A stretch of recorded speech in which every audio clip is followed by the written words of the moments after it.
Hi, I'm Malika Bilal. And I'm Ahmed Shabuddin, and you're in the stream. Today, WikiLeaks is known for exposing state secrets. But has its whistleblowing crossed the line?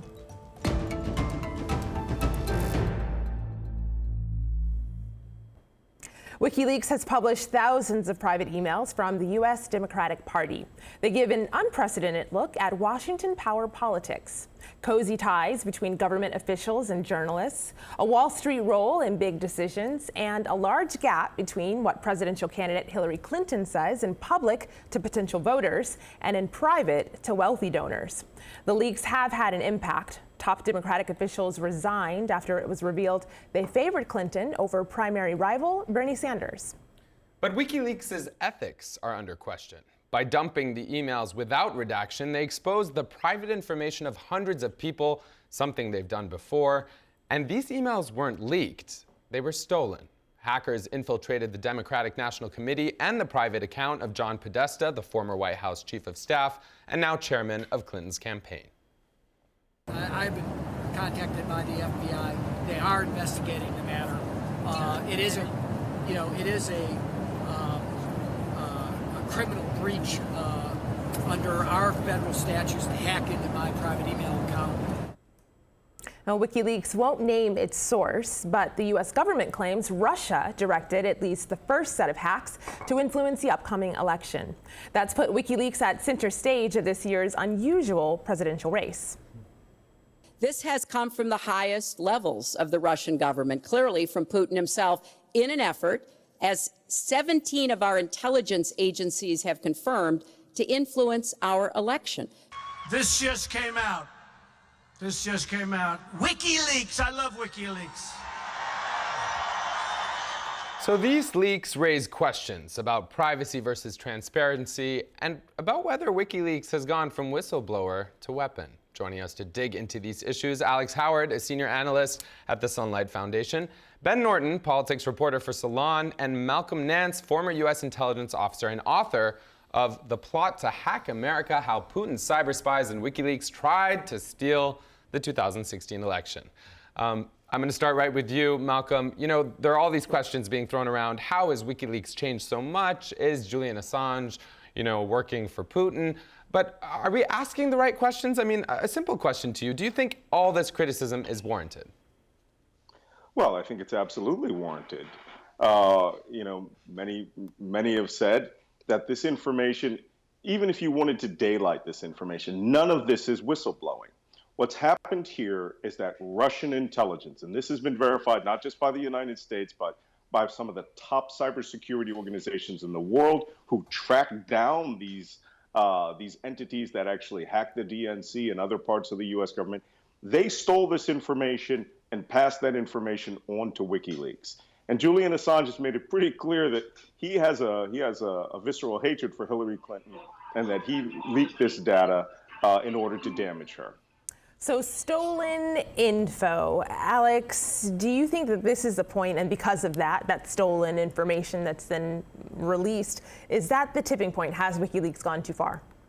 Well, I think this point about whistleblowing is important. Generally, that's when someone's within an institution knows that something has happened and then goes live with it. There's obviously a huge debate about Edward Snowden and what he did. He took materials, he took them outside of the firewall, he then gave them to a journalist.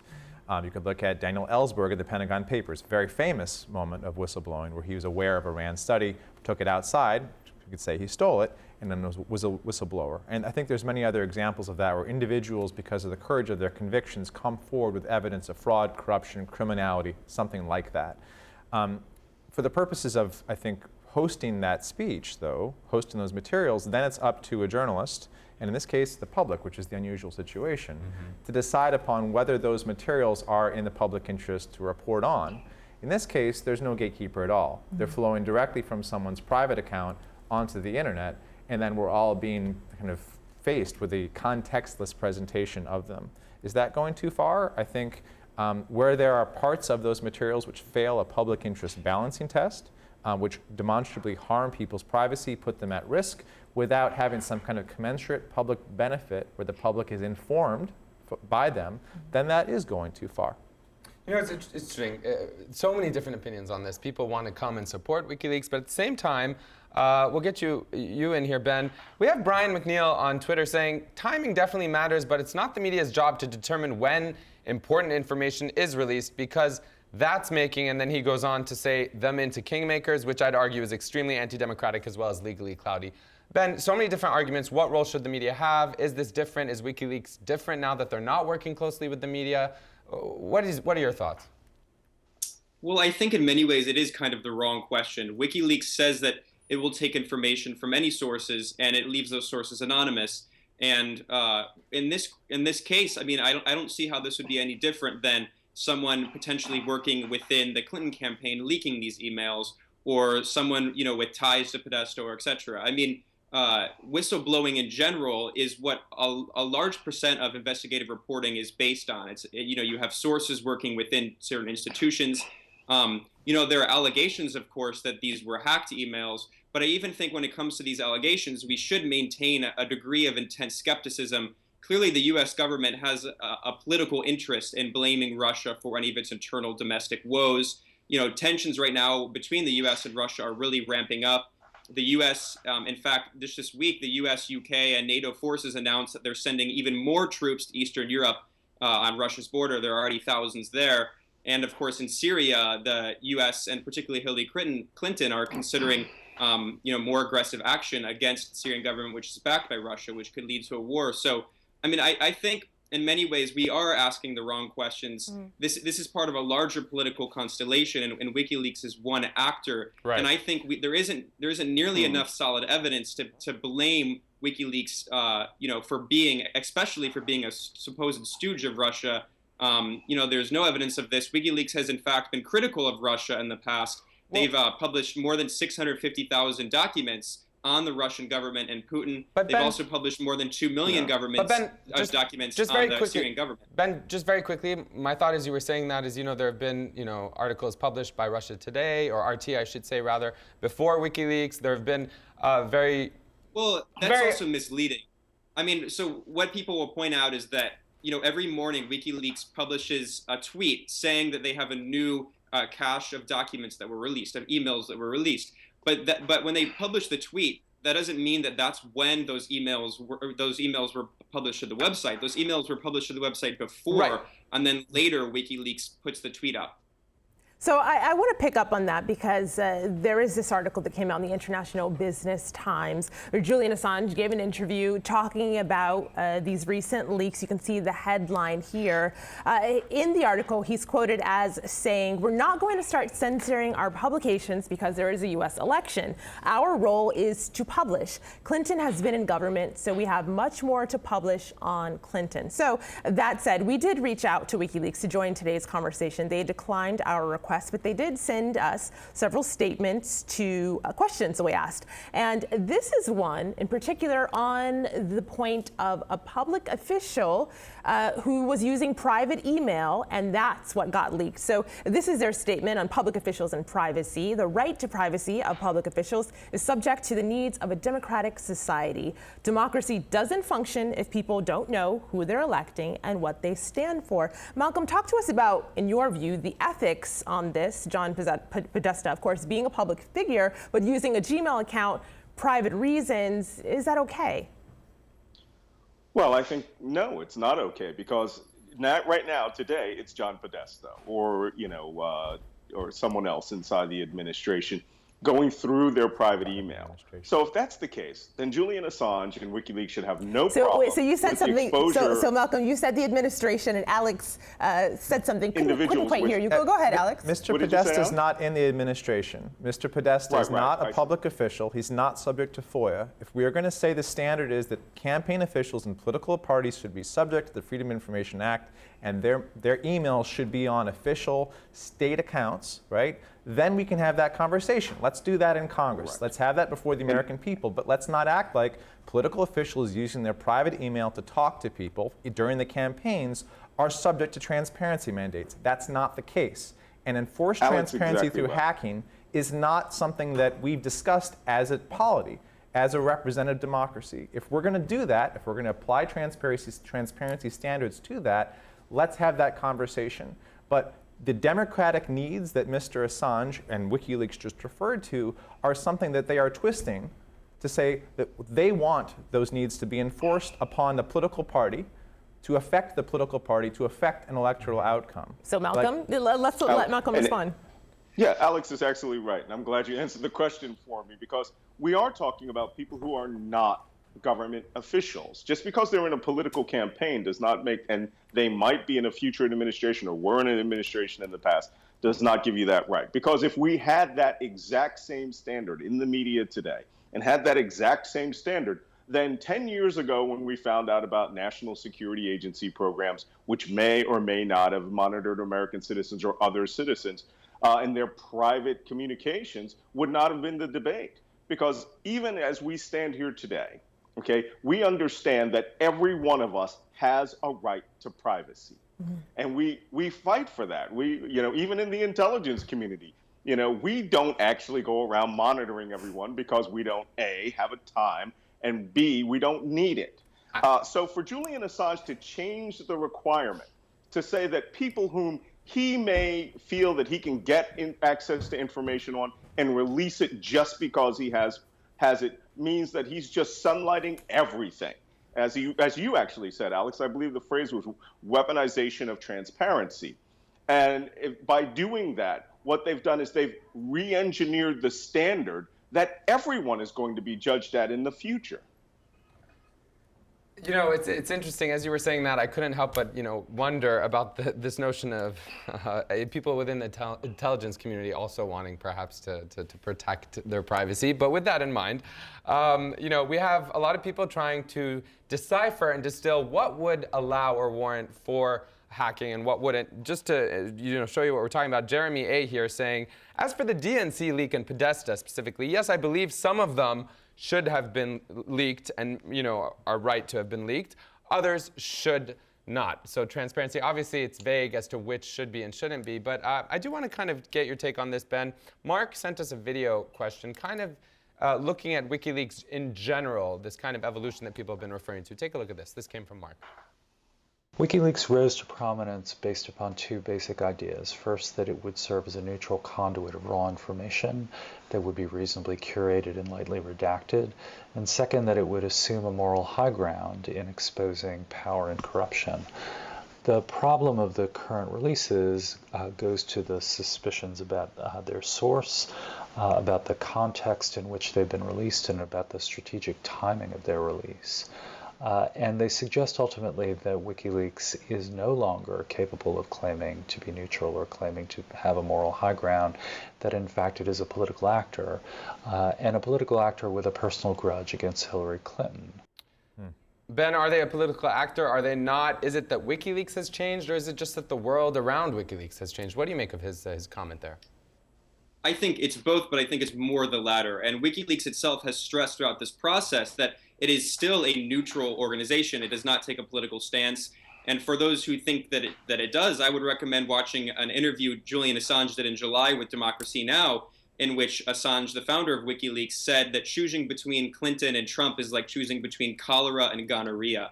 And I myself interviewed Assange in February when a UN working group ruled that he was being arbitrarily detained and should be freed in his due compensation. And Assange told me that he was critical of both, or at that time of the main three political presidential candidates, Bernie Sanders, Hillary Clinton, and Donald Trump.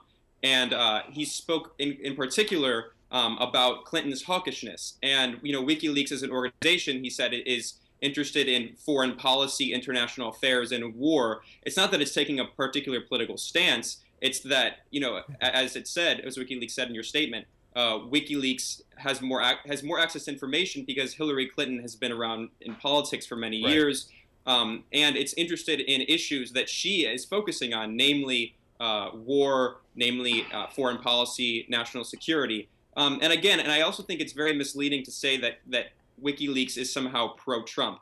If you look at the statements it's released on its Twitter account, it does also criticize Trump.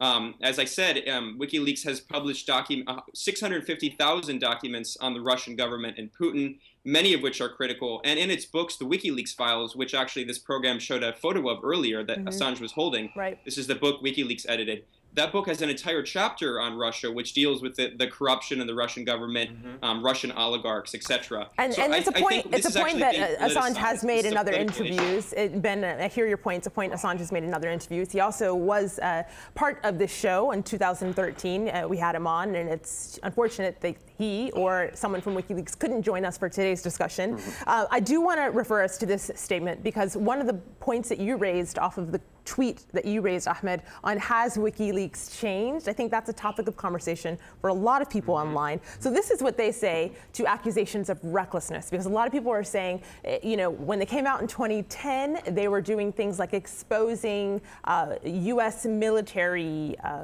mistakes, drone killings of civilians, things that were in the public interest, and they were working with journalists, and now that might have changed. Here's Wiki's response to that. WikiLeaks publishes authentic information that's in the public interest. It has a decade-long perfect record of doing so. There's no evidence that anyone has been harmed through such disclosures, but I want to show all of our audience something the Associated Press found in their reporting not too long ago. This is in August. Private lives exposed as WikiLeaks spills its secrets. And one of the things that they found was that in this mass disclosure, one of these dumps included personal information of hundreds of people, including sick children, rape victims, and mental health patients. Alex, in your view, has WikiLeaks changed?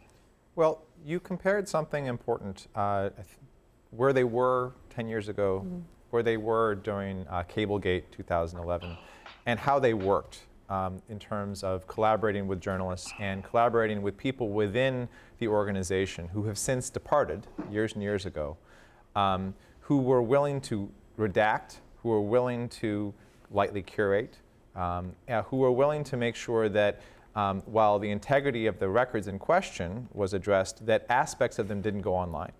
And the original model of WikiLeaks that provided a secure whistleblowing platform that was anonymized for people to connect to it, and then distributed way that was a proof against censorship against a state was quite important. And I think you've seen that innovation be adopted by transnational journalistic organizations. Right. And so things like Panama Papers have now become, I think, the new model where people are collaborating and they're hosting leaked data which they're all reporting against, but not putting it online, right? So there is a way to do this that maximizes the public interest while minimizing the privacy harms. And that's what journalists have been doing for decades. It's just that they've needed to catch up technologically to where WikiLeaks has been. And Alex, maybe that's what Ben was referring to when he was saying, that the world has in fact changed, not just technologically, but in terms of two titans who are hashing this out in terms of whistleblowers, people who are fans of groups like WikiLeaks. I just want to point to a comment that came in from Sissy Boo Smith saying, WikiLeaks has changed and Julian Assange has changed. When the US went after him personally, it became a war. But of course, the US did not only go after Julian Assange, they're also going after Edward Snowden. I just wanted to bring up this tweet to remind everyone, Snowden tweeted some criticism of WikiLeaks saying democratizing information has never been more vital and WikiLeaks has helped, but their hostility, using the word hostility to even modest curation is a mistake. Of course, we saw a response from WikiLeaks where they're alleging that Snowden is trying to get a pardon from Clinton. And the reason I bring this up, go ahead. Yeah, they had a reaction to us too, to me personally. And I've asked Mr. Assange a question about this, actually at an Open Government Conference in Mexico last year, and he was quite upset that I asked him why they're targeting the U.S. and Europe. And is that what Snowden means by hostility? Well, the hostility in the question is them immediately responding to him when he's giving some guidance and saying what you're doing is valuable, but the way you're doing it is actually damaging the cause of open government and democracy and democratizing information. And I think that's fair. If I may interject, the tweet says hostility to curation. I think you're taking hostility out of context here. I mean, Snowden was criticizing WikiLeaks for taking a hard-line stance on curation and doing no redaction whatsoever. And I think there's a legitimate discussion that could be had about that. WikiLeaks, I think, Ben, just so you... Sorry? Go ahead, finish your point. I would say, I think if you're going to have a discussion about what kind of curation you need to have, I think there should be a legitimate, discussion and a debate about whether you should include private information from non-political individuals. And I think, that does concern me. But I also think there's another issue that's not being addressed. And the reason WikiLeaks takes this firm stance against any kind of redaction is because they want it to be clear that they're transparent. And I think, Alex mentioned the Panama Papers. And while the Panama Papers were certainly important. It's also crucial to recognize that very few U.S. citizens and residents and political figures were mentioned in those documents, and mostly focused on foreign governments, You're right. particularly It's something Russia. that people online all say that they are waiting There's a structural for. reason for that, because people can hide their wealth in the United States by going to Delaware or Dakota, right? So we don't need to offshore here because you can create shell corporations within the United States and hide your money here. Well, let me make a quick comment. Malcolm, go ahead. Now that you guys have all got that off your chest. My criticism right here of WikiLeaks is not about their past mission and not about Julian Assange's present state of affairs. It's the fact that, and despite what Ben says, there is an enormous amount of evidence that the materials that they have, whether they disregarded where it came from or not, were hacked by Russian intelligence, the GRU, Russian military intelligence, and the FSB, Russian foreign intelligence. It was all brought out through the Guccifer 2.0 facade and then passed on to WikiLeaks, raw and unredacted. And not just to the DNC, the DCCC, the Clinton campaign was hacked, individuals were hacked, individual donors were hacked, journalists related to this were hacked, and the two anti-Russian Republican senators, John McCain and Lindsey Graham, were hacked. Now, all of this information coming out, if it had been done in any other period in history, no one would have paid very much attention for it. It would have been a media blip. But the information which was leaked by WikiLeaks happened with strategically timed releases of data. Now, in my world, in the intelligence community, we have a saying, coincidences take a lot of planning. The first WikiLeaks dump happened on the day of the first morning of the DNC conference in Philadelphia. And it happened to be information that was so damaging, so to speak, that the chairman of the DNC had to resign, and it almost split the Democratic ticket in half that day.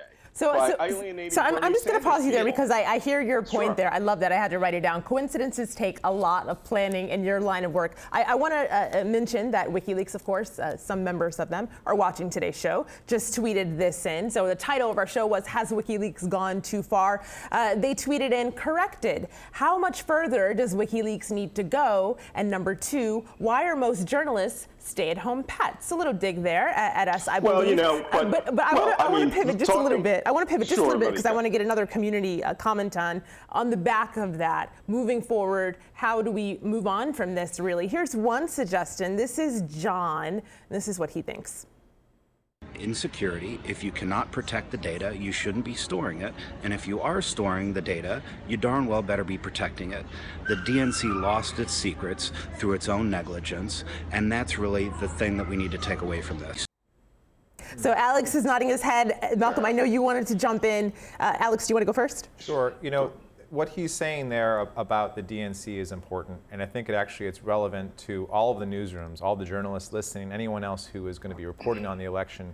We all need to be very careful about protecting our private emails, our social media, particularly as we cover the election.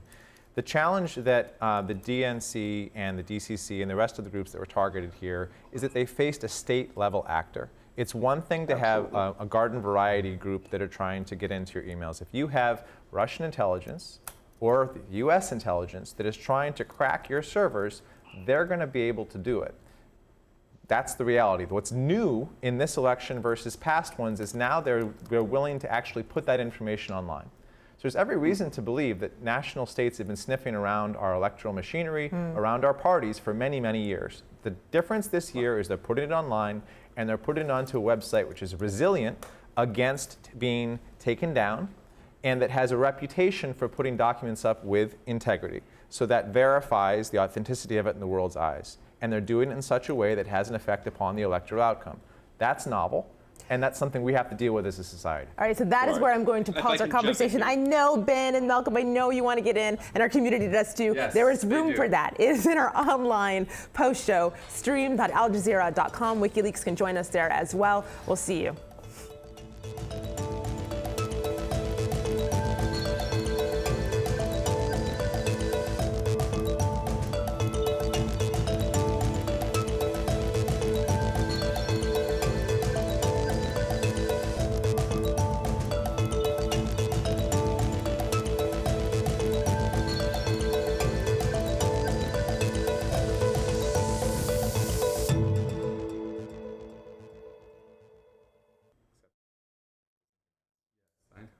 Welcome back. We're in our online post show. There's so much to talk about. Ahmed and Alex are still talking.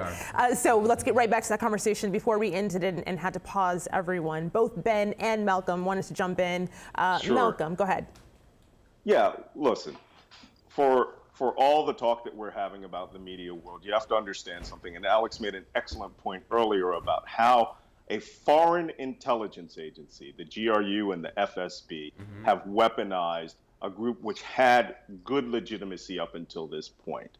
And for the most part, WikiLeaks is now a laundromat for Russian intelligence. And I believe that they're a willing laundromat for Russian intelligence. What are you basing that on? I'm just curious, if I may. Well, if you would go read my book, because one of the things, the difference between you and I is, as an intelligence officer, I see patterns that you and most journalists don't. So when you release information on day X, like for a good example, Donald Trump gives a speech in Pennsylvania about how the campaign is going to be robbed in Pennsylvania. Within 4 days, every document from the Pennsylvania component of the DNC leak is leaked by WikiLeaks. The next day, he comes out to Florida and he complains about theft and corruption in Florida by the DNC. Within 24 hours, every document of the DNC's Florida package is released via WikiLeaks. These patterns are patterns what we call a scripted intelligence operation.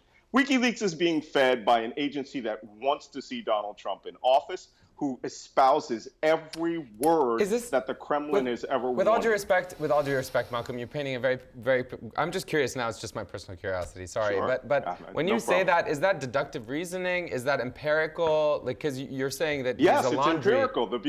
There's proof tying him. About it is. If I could jump in here. It's not coincidence. Some journalists, you think that journalism is restricted only to yourselves. All intelligence is deep analytical processes that are done, that the media does, only with secret materials. But if this is empirical, I think the U.S. government, which is making an enormous accusation against its primary political opponent, would provide some evidence, and it has not done so. The Department of Homeland Security released a 3-paragraph statement formally accusing Russia of being behind the leaks, and it did not cite a single piece of evidence. I've closely read all the media reports on this. Let me clarify something for you. You just spoke for a few minutes. Let me clear something up for you. Let's let Ben finish his sentence. Sure. Finish his sentence. White House spokesperson Josh Earnest was asked by a journalist in a press briefing earlier this month to cite a single piece of evidence, and he said that he cannot do so because there's an investigation happening. I think we should be very skeptical about this. The U.S. clearly has a political motivation. The Hillary Clinton campaign clearly has a political motivation. It's possible that these were Russian hackers, but I've closely read media reports. I've closely read what intelligence officials, not linked to the U.S. government, independent intelligence officials have said, and they use particular language that is not. It's purposefully ambiguous. They say things like, we suspect that this could have been done by Russian hackers. They have used methods that are consistent with the methods. Since you raised that, Ben, I want to share with our audience, just a little pause here. I just want to share with our audience what one of the statements this is from the Department of Homeland Security and the Office of the Director of National Intelligence, what they put out. This statement says, the U.S. intelligence community is confident that the Russian government directed the recent compromises of emails from U.S. persons and institutions. These thefts and disclosures are intended to interfere with the U.S. election process. Malcolm, I know you wanted to respond, but of course, as journalists, we're told and taught to question everything. And you can imagine why some people might question this. You're absolutely right. But I just want to point something out to you, okay? Despite the fact that you guys, have that conspiratorial view of the world, that everything the United States government does has some alternative. You cite a few coincidences and say when this is the part of a large president political of the conspiracy. United States uses phrases like high confidence, that is 90% and above sure. Wait a minute. There's a precedent. And kill people with 75%. With all due respect, so I'm just trying to tell you, there's a way. With all due respect, Malcolm. With all due respect, Malcolm. Of the United States Malcolm. With all due respect, the credibility of the United States has many times before in recent history, with that exact same description, proven to be not true when it came out of the president's mouth, saying that he has confidence in intelligence agencies. That caused a war, and obviously a lot of people feel that that is exactly why WikiLeaks publishes this kind of information. So I mean, it's worth kind of pushing back on this and I idea agree, that when the I president agree says he's confident No, about but intelligence, in this we should particular trust him. instance, I'm saying that he is speaking on behalf of the collective opinion of 17 intelligence agencies. Fair enough. And these things have political, legal, and as you saw with the Iraq War, right? They can have military and consequences to people around the world. I'm just saying this, okay?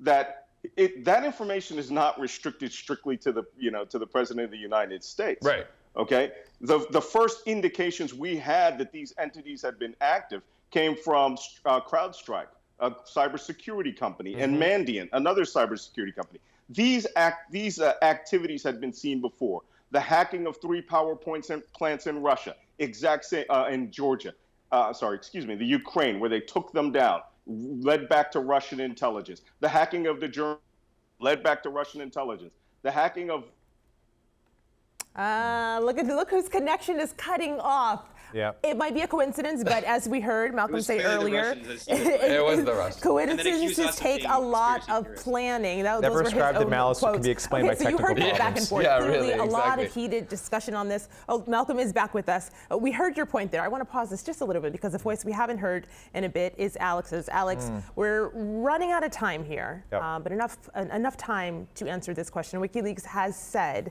that it still plans to release, I wrote this down, tens of thousands more emails between now and Election Day. So there are more coming.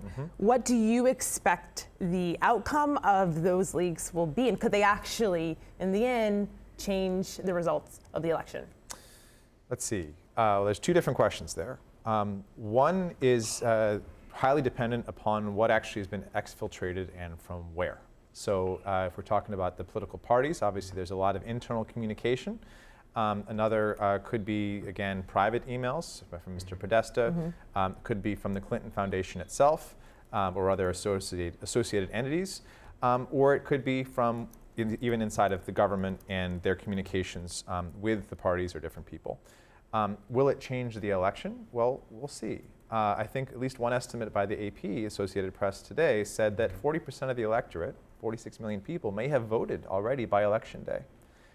Will any of the things in these emails move people off of voting for someone or not? Will it change turnout or not? It would have to be at this point I think, clear criminal issue, right? Where someone had done something which was earth-shaking to actually shift the course of the election. Now, that's not inconceivable, right? We're dealing with potentialities here. The challenge is the structure of this election is not like a normal one, which is something you all have talked about. It is not a normal cycle. It is not really meeting the normal dynamics. We have an abnormal candidate with an abnormal structure. And for that reason, I think that the impact of these leaks is different than they might have been, and we have to think the same thing would be true elsewhere. There's one thing else on top of that, too. Trust in government and trust in media are historic lows. Yeah. So people are choosing the information sources they tune into. They're choosing what to trust or not. They're looking for validation and of their own views, the confirmation bias, but they're also looking for something from their peers that will validate what they believe. I'm not sure that amplification by the media of these certain things will change that. I'm not sure if the structural issues around trust are going to be actually further corroded by more of these leaks. I know that I'm certainly really concerned about the election integrity issue.